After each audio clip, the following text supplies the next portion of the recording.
Welcome to Books for Success.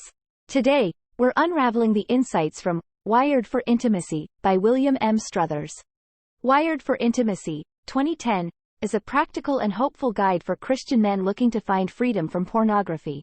Combining science and spirituality, it reveals how pornography affects the male brain and provides hands-on solutions to redeem modern masculinity. Who's it for? Christian men struggling with porn addiction, pastors, youth pastors, and church leaders who want to help their male constituents. Anyone concerned about porn's societal effects. If you find our content valuable, like, subscribe, and ring the bell for notifications. Don't be shy about dropping your book suggestions for us to summarize. Let's grow and succeed together. What's in it for me? Free yourself from the grip of pornography. Pornography is ubiquitous today. Men of all ages have difficulties resisting its pull even as they experience its corrosive effects. Christian leaders recognize the problem, but their solutions treat it as a solely spiritual issue. This blink goes beyond faith-based argumentation and gets to the root of the problem, the brain. It dives into the realm of neuroscience to reveal why porn is so addictive to men and explains how it affects the way they form attachments. Based on this scientific knowledge will provide you with practical steps to channel your sexual desires towards sanctification. If you're looking to turn away from pornography and towards faith, this blink is for you. The perfect storm. In the digital age, pornography seems inescapable.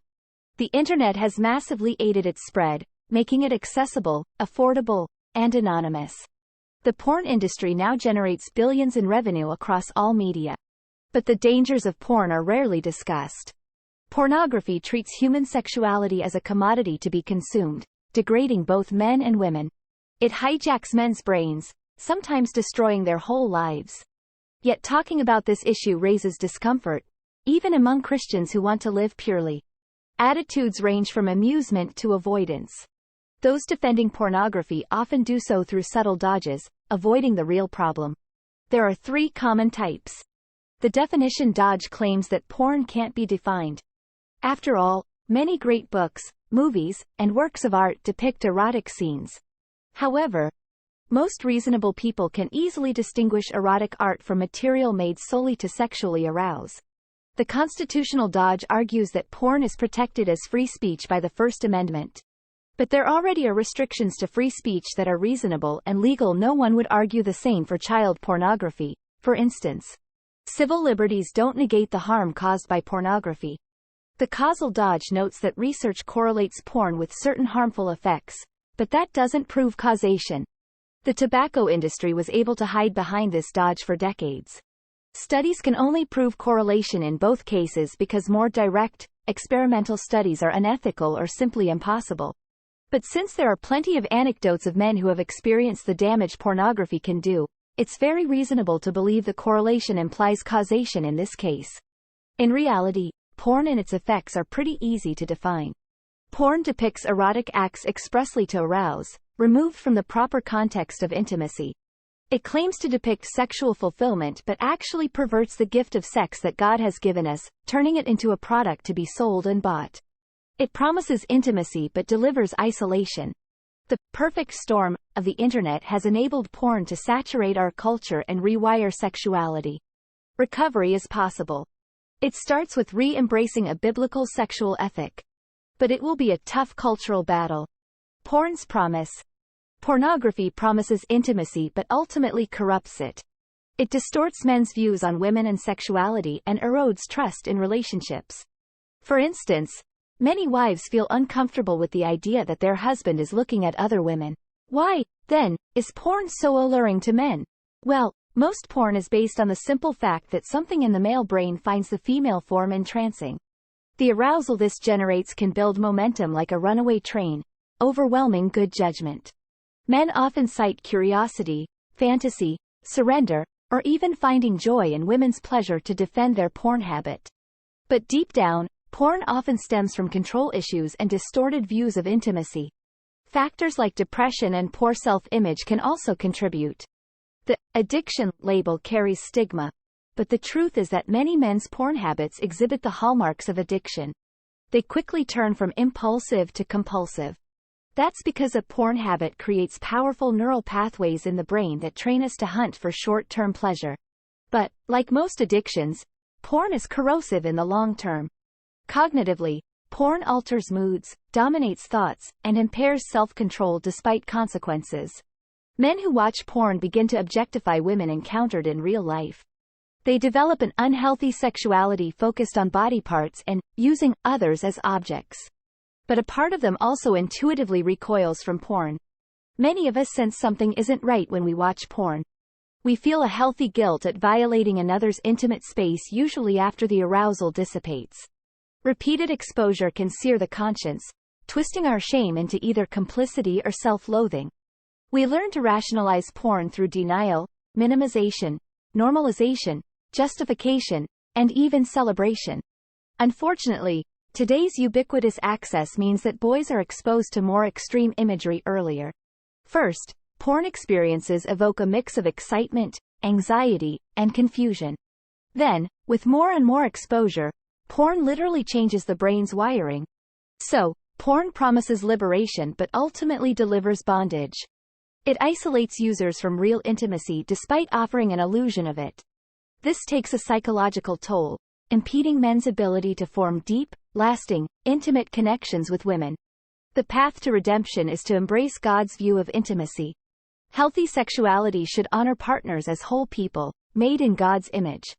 When we identify the core struggles of porn addiction, we can begin to rewire the neural pathways it carves. Hijacking the brain. As we've seen, consuming porn can turn into an addiction in no time. Let's now take an even closer look at how pornography captures the male brain. It turns out that pornography is designed to exploit the male brain's innate sexual wiring. Visual cues for sex act like an HD signal. They can cut through a lot of noise to rapidly capture attention. Brain scans reveal that men's reward and emotional circuits are highly activated when viewing porn. And when men watch a sexual act performed by someone else, so-called mirror neurons fire as if they were performing the act themselves. So men vicariously participate in porn as if they were the on-screen actor. Repeated exposure to pornography trains the brain, etching neural pathways and associating arousal with viewing clips and images. A neurological superhighway forms that solidifies the habit and leads to excessive sexual thoughts. This highway is carved by the neurotransmitter dopamine and the hormone testosterone, which drives sexual desire. But the hormones oxytocin and vasopressin create attachment to real partners. These are not activated when watching porn. It's now clear that porn has a powerful biological grip on the male brain. Luckily, our brains are very malleable. Understanding the neuroscience behind porn habits can help us form healthy intentional habits and carve new holy pathways.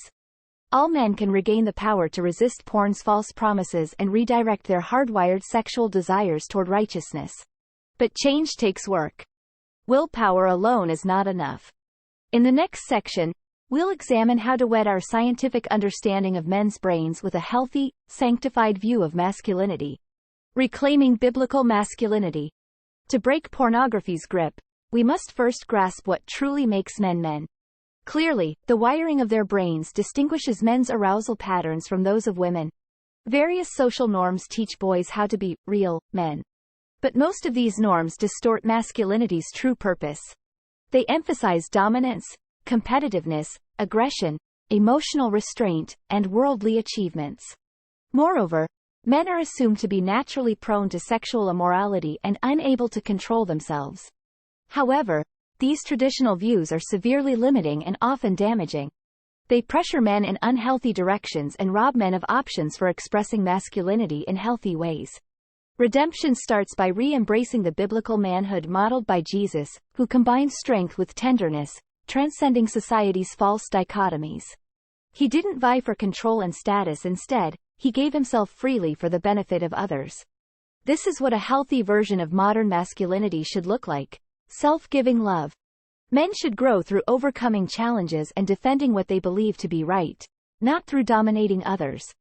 They should offer love, mentorship, and wisdom rather than force, aggression, and control. This biblical view of masculinity also affirms men's worth apart from their worldly performance. Understanding the contours of healthy masculinity in God's image can help us heal from the grip of pornography. Porn ensnares men by trapping us in society's warped ideals of manhood. But Jesus is a shining example of masculinity through love. Healing involves grasping the differences between mere maleness and Christ-like manhood. In the real world, masculinity emerges through complex interactions of biology, culture, and spirit. A scientific understanding of how pornography exploits the male mind and a grace-filled view of biblical manhood can help us direct our sexual desires toward grace and sanctification. Our need for intimacy. The main reason that porn is so damaging is that it corrupts true intimacy. Beyond basic survival, humans profoundly need intimacy to fully know and be known by others. This innate relational drive echoes the image of God within. Sexual energy is healthy because it pushes us toward genuine communion. Meeting God and others offers us fleeting tastes of divine transcendence. In marriage, spouses can journey toward ever greater intimacy. God designed sexuality to bind spouses together and point them toward eternal joy. True intimacy also encompasses knowing another's soul, not just their body. As we give selflessly, we grow toward reflecting God's own loving nature. Singles can find non-sexual intimacy in deep same-sex friendships and communities.